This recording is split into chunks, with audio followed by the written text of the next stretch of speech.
হ্যাঁ ভাই, মাদানী মুন্না, তার কাছে প্রশ্ন। জি বাপা, মাদানী মুন্নাও রয়েছে মাদ্রাসাতুল মদিনার। আর আমাদের ওই মাদানী মুন্নাও রয়েছে যে জান্নাতের বিষয়ে প্রশ্নের উত্তর জি দিবে। জি, সুবহানাল্লাহ। আপনার নাম? মোহাম্মদ উজায়ের রাজা আত্তারি। বয়স? কমবেশ 6 বছর। প্রশ্ন শুরু করার পূর্বে আরজ করে দিই, উত্তর দিতে যদি কোনো ভুল হয়ে যায় তৎক্ষণাৎ আমার সংশোধন করুন। আমাকে এদিক সেদিক করে নিজের মতের উপর অনর্থক অবস্থায় নয়, বরং শুকরিয়ার সাথে মান্যকারী হিসাবে পাবেন ইনশা আল্লাহ আজ্জা ওয়াজাল। জি বাবা, প্রশ্ন শুরু করুন। এখন আপনি ভুল করলেন না? গতকাল আরেকজন করেছিল, আজ আপনি করেছেন। সংশোধন বলে আপনি ভুল করেছেন, এটা সংশোধন হবে। লাব্বাইক। মাশা আল্লাহ, সঠিক উচ্চারণ হলো সংশোধন। সংশোধন, সংশোধন এটা নয়, সংশোধন। মাদানী মুন্না, লাব্বাইক। জান্নাত কাকে বলে? আল্লাহ তাআলা নিজের বান্দার জন্য দুনিয়াতে তার উত্তম কাজের প্রতিদানে কিয়ামতের দিন যে আলিশান জায়গা তৈরি করেছেন তাকে জান্নাত বলে। সুবহানাল্লাহ, জান্নাত কোথায় রয়েছে? এক হাদিসের মতে 7 আসমানের উপর জান্নাত রয়েছে। বাহ, মাশা আল্লাহ। এটা বলে দিন, জান্নাতের মধ্যে কয়টি স্তর রয়েছে? এতে 7 স্তর রয়েছে। প্রত্যেক 2 স্তরের মধ্যে আসমান ও জমিনের মতো পার্থক্য রয়েছে। জান্নাতের সংখ্যা কয়টি? 8টি। এগুলোর নামও বলে দিন। দারুল জালাল, দারুল করার, দারুস সালাম, জান্নাতে আদন, জান্নাতুল মাওয়া, জান্নাতুল খুলদ, জান্নাতুল ফিরদৌস, জান্নাতুন নাঈম। সুবহানাল্লাহ, জান্নাতের দেয়াল কি দিয়ে বানানো হয়েছে?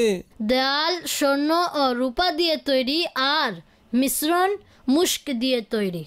মাশাআল্লাহ, আল্লাহ আপনার মুখস্থ শক্তি আরো বৃদ্ধি করুক। জান্নাতের জমিন কিসের তৈরি?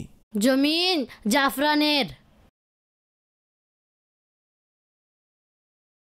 জান্নাতের মধ্যে জান্নাতীদেরকে কি ধরনের খাবার খেতে দেয়া হবে? বিভিন্ন ধরনের মজার মজার খাবার পাবে, যা চাইবে সাথে সাথেই তা পেয়ে যাবে।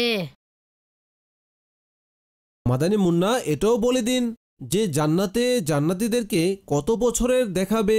30 বছর। সুবহানাল্লাহ, অনন্তকালের জন্য থাকবো আর 30 বছরের মনে হবে, 30 ইয়ার্স।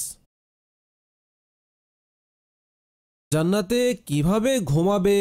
জান্নাতে ঘুম নেই, কারণ ঘুম এক প্রকার মৃত্যু, আর জান্নাতে মৃত্যু নেই। মাশা আল্লাহ। আচ্ছা, জান্নাতে কতটি নহর রয়েছে? সংখ্যা আর সেগুলোর নাম বলুন। 4টি নহর।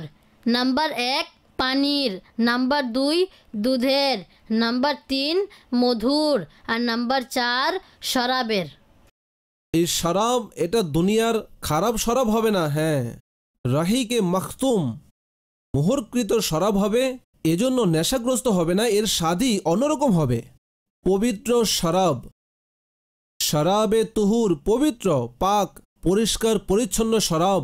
আল্লাহ আমাদেরকে সেই শরাব নসিব করুক জান্নাতে, আমিন আমিন। আচ্ছা মাদানী মুন্না, লাব্বাইক। এটা তো বলুন, দুধের নহরের দুধ পান করার পর তাদের অর্থাৎ জান্নাতীদের কি নিয়ামত অর্জিত হবে? শরীর ভালো হয়ে যাবে, অতঃপর কখনো দুর্বল হবে না। সুবহানাল্লাহ, মুখে পানি চলে আসে, ঠিক না? কাশ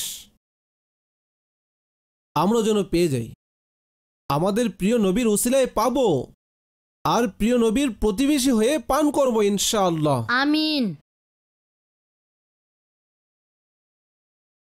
আর মধুর নহর থেকে পান করার পর কেমন বরকত অর্জিত হবে? এমন সুস্থ লাভ করবে আর কখনো অসুস্থ হবে না। হায় হায়, অসুস্থরা প্রস্তুত হয়ে যাও, আল্লাহকে রাজি করতে হবে আর জান্নাতে গিয়ে মধু পান করব ইনশাআল্লাহ। ইনশাআল্লাহ। আর যখন শরাবের নহর থেকে পান করবে তখন কি বরকত অর্জিত হবে? এমন খুশি হবে যে আর কখনো দুঃখী হবে না। মাদানী মুন্না, লাব্বাইক। এই পংক্তির দ্বিতীয় লাইন শুনিয়ে দিন। अल्लाह की रहमत से तो जन्नत ही मिलेगी। ऐ काश मुहल्ले में जगह उनकी मिली हो। आमीन। मोहल्ले ना, महल्ले। महल्ले। মাশাআল্লাহ, আপনি তো খুবই চমৎকার বলেছেন। সকল উত্তর আর মাশাআল্লাহ উত্তম পদ্ধতিতে আপনি আমাদেরকে শুনিয়েছেন। বাপা, আমাদের মাদানী মুন্নার আব্বুর জন্য এই মাদানী বক্স উপহার হিসেবে দেয়া হলো। মাশাআল্লাহ।